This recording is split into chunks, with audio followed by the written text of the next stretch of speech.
Hello, truth seekers and future builders, and welcome back to the Phoenix Project channel. I'm Dr. Mohamed Fareed. Today, we are diving deep into a pattern that has shaped human civilization for millennia: the cycle of governmental collapse. It's a journey from order to chaos, from hope to despair, and then surprisingly, often back again.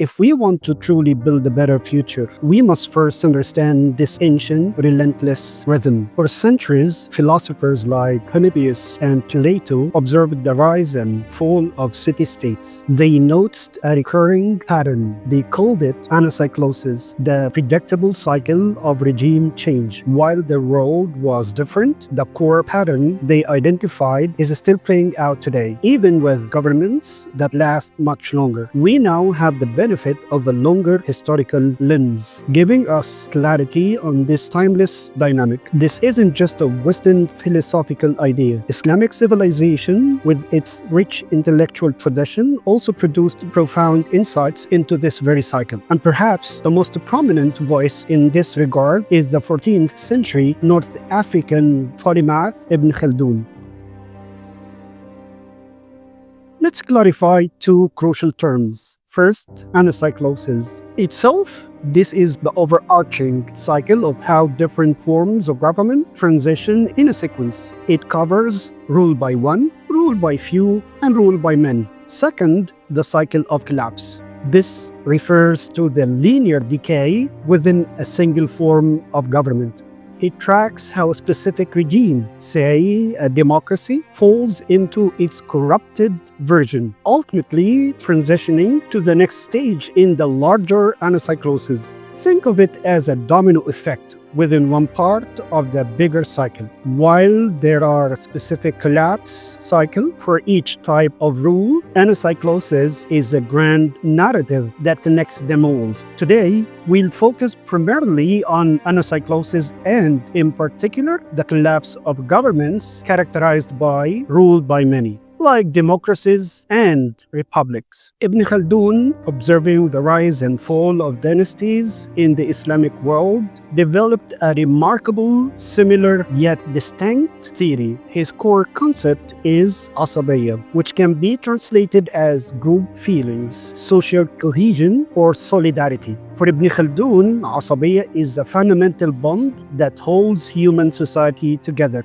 and is the driving force behind the rise and fall of civilizations. Ibn Khaldun's cycle focuses on the rise and fall of dynasties, often spanning about 3 generations, or roughly 120 years. Though this is a general observation, not a strict rule. He saw communities much like living organisms, being born, growing, maturing, and then dying. The key here is Asabiyyah. Stage 1, rise of dynasty, strong Asabiyyah. A new dynasty typically begins with a strong Asabiyyah, a powerful group feeling, often found in nomadic or tribal communities. These groups are hardy, united, and possess a fierce solidarity. Their strong Asabiyyah allows them to conquer existing, often more civilized but weaker states. Think of the early Islamic conquest of the rise of new caliphates from tribal roots. This is essentially a rule by one or rule by few, driven by collective strength. For stage 2, which is establishment and consolidation, or declining the Asabiyyah but still present.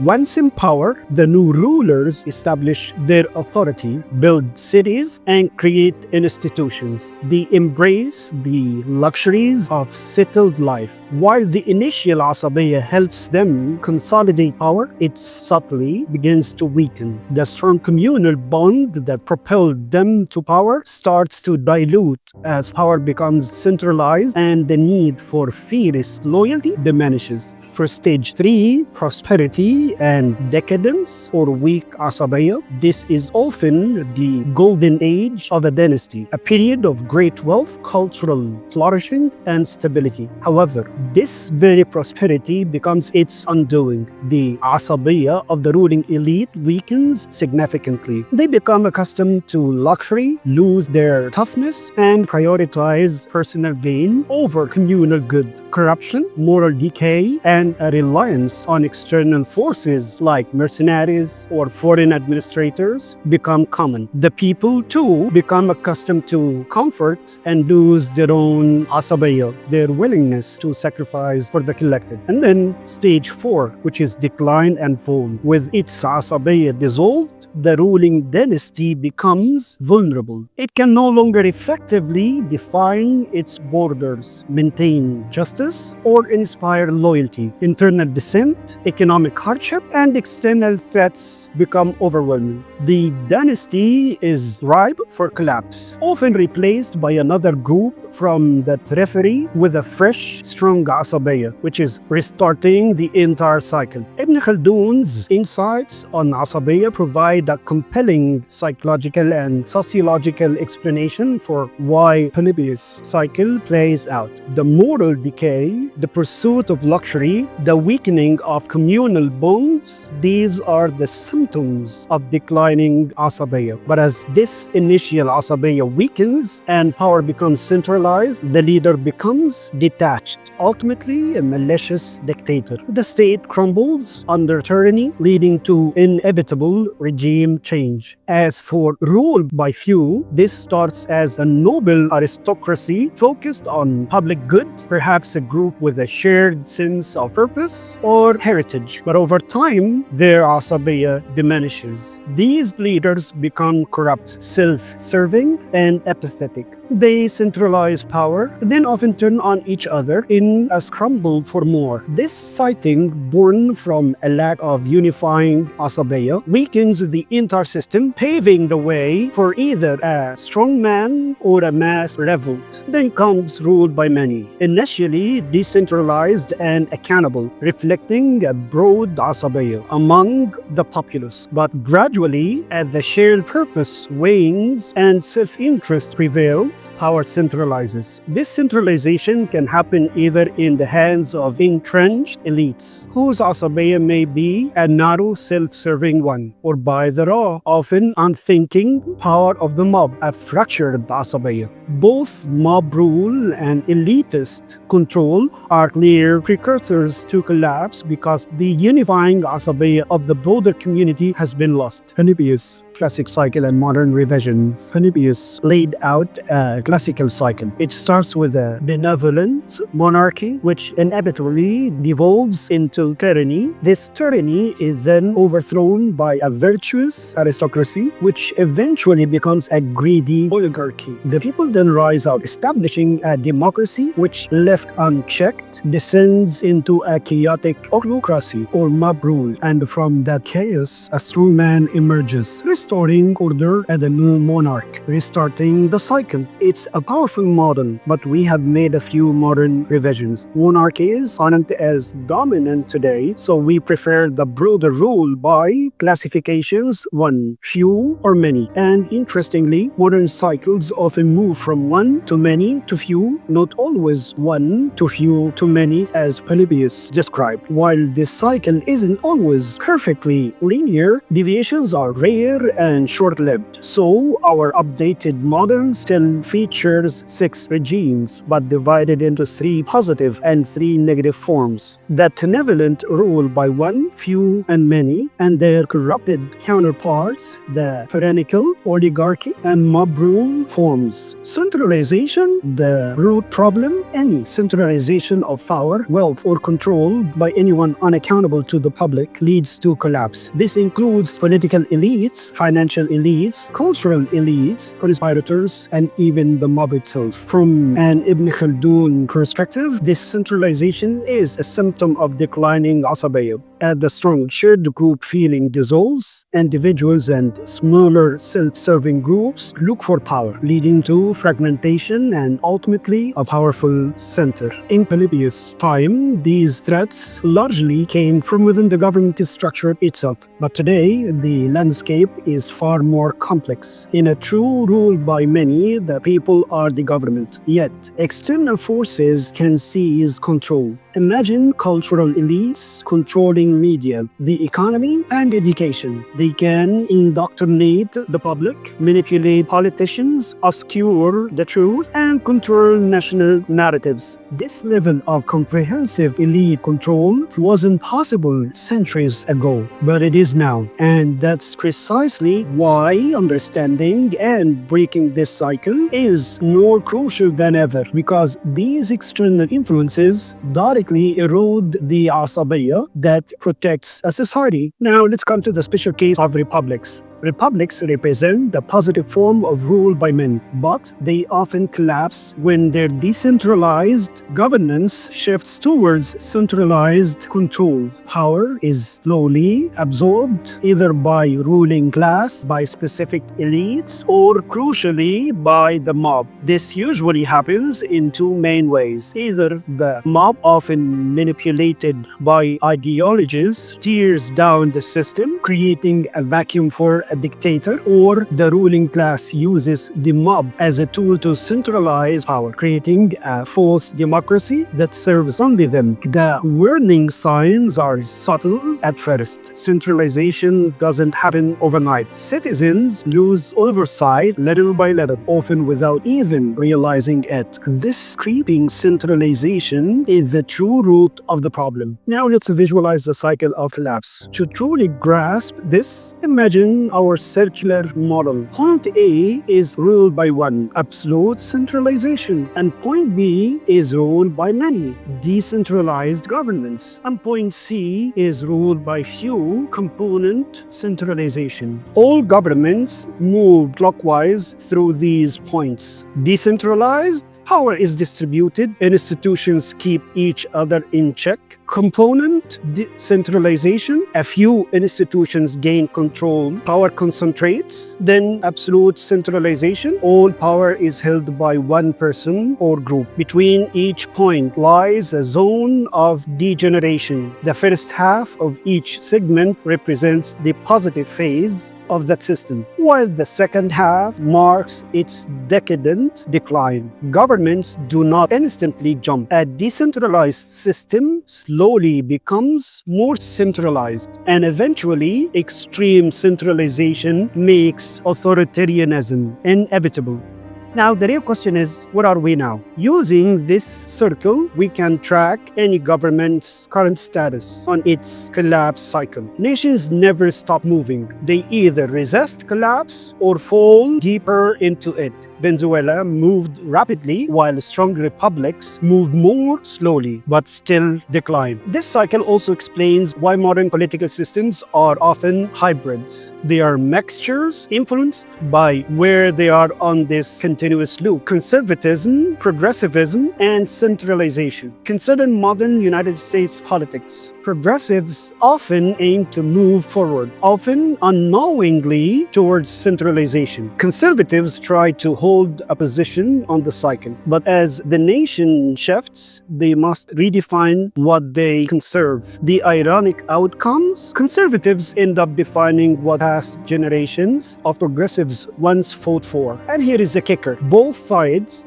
in their own way, ultimately serve the centralizers. Progressives directly enable centralized power. Conservatives, by compromising, help the cycle progress slowly. Over time, the tools and institutions controlled by centralizers only make it easier to speed up collapse. Even political unrest, whether from left or right, plays into their hands, providing opportunities to consolidate more power. Now let's move on to the next next point, which is leadership through the cycle. In a rule by many systems, leadership quality follows a distinct pattern. Early on, you see exceptional leaders, soldiers, statesmen, and true patriots. In the middle phase, leadership mirrors the average population. But in the decadent phase, incompetent or even malicious leaders rise to power. Centralizers thrive on this decline. They present themselves as moral to win over the average citizen, who often sides with perceived winners. And in times of conflict, centralizers send the best to die, further weakening the nation and solidifying their control. Spotting the signs, the horseshoe theory. As you study political systems, look for the small trends, shifts in leadership, background, cultural decline.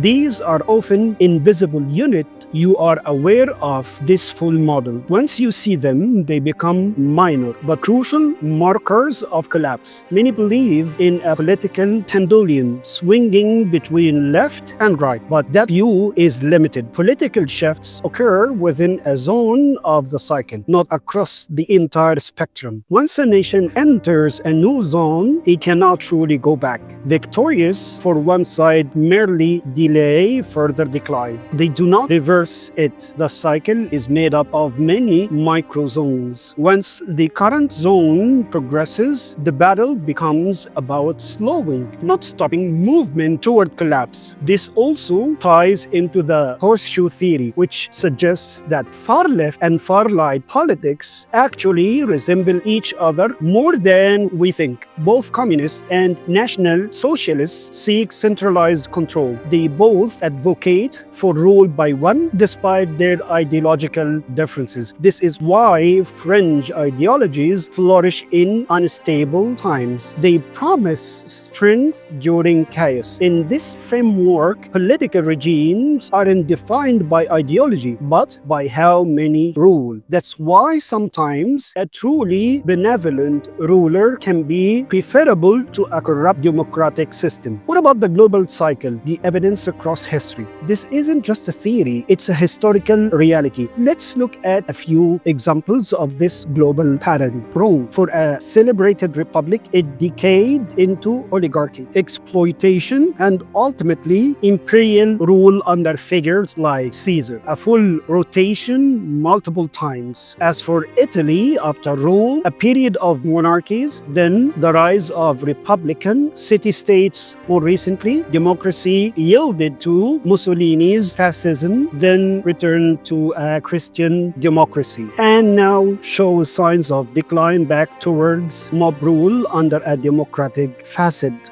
Venezuela, from Spanish colonization to dictatorship, then a brief republic. An oil boom, nationalization, economic collapse, socialists ruled by a few, then Chavez ruled by one, leading to majorist authoritarian regime. The cycle predicts it might eventually return to a republic. Zimbabwe is another example. Robert Mugabe led independence as ruled by many, enacted socialist policies as ruled by few, then became a dictator ruled by one. After he stepped down, it moved towards republic-style elections. The fifth example is the Ottoman Empire, dominated by Sultan, then shifted towards shared power, and post-World War I fragmented into republics, with some reverting to monarchies. The next example is the United States, from British colonial rule by one through revolution to a republic. Today we see signs of centralization and socialist leanings, moving towards rule by few, with a potential shift to rule by one. Iran, Soviet control, then a secular democracy, followed by a CIA-backed coup leading to authoritarianism. And today, an Islamic theocracy representing rule by few. The Mongolian Empire under Genghis Khan ruled by one, but after his death, weak succession led to fragmentation into four khanates as decentralized rule by many. France, monarchy until 1789, then republic, followed by Napoleon's empire. Later cycles brought second republics, empires, and third republics, culminating in Nazi occupation, and then a modern republic, now showing signs of shifting towards rule by few. The global pattern, Spain, Poland, Tunisia, Vietnam, the list goes on. Countless nations share these recurring cycles: monarchy, democracy, oligarchy, and back again. This repetition highlights the universality of Anacyclosis, but there are some exceptions. Now, a quick word on what might seem like exceptions. What about countries like Australia, a relatively young society, largely a stable constitutional monarchy, while it retains cultural and political stability? For now, we are starting to see signs of the same Western-style decline. The truth is, exceptions exist, but they are often small. Ethnically and culturally homogeneous societies with moderate IQs and less extreme wealth or power. They aren't immune. They just move through the cycle more slowly due to their unique makeup. The exact timeline from a nation's rise to its decline is less important than the pattern and traits it exhibits. The internal state of a nation, sexual immorality, materialism, government corruption, financial elitism, vulgar language, pop culture, excess. These are the true indicators, as seen even in an ancient Baghdad, which collapsed despite its glory. The goal of enclavism, this brings us to a concept like enclavism. It seeks to break the cycle of collapse by actively preserving decentralization, by preventing unauthorized centralization, by keeping societal elements in their original distributed forms, and by resisting manipulation through cultural, financial, and political means. The core principle is simple, yet profound. Power must remain accountable by decentralized and centralized. My final thoughts and your role all. After careful observation, one conclusion becomes clear. No system is more destructive than a degenerative rule by men. Understanding this profound cycle, its patterns, and how government's transition helps us make sense of where we are and, critically, what might come next.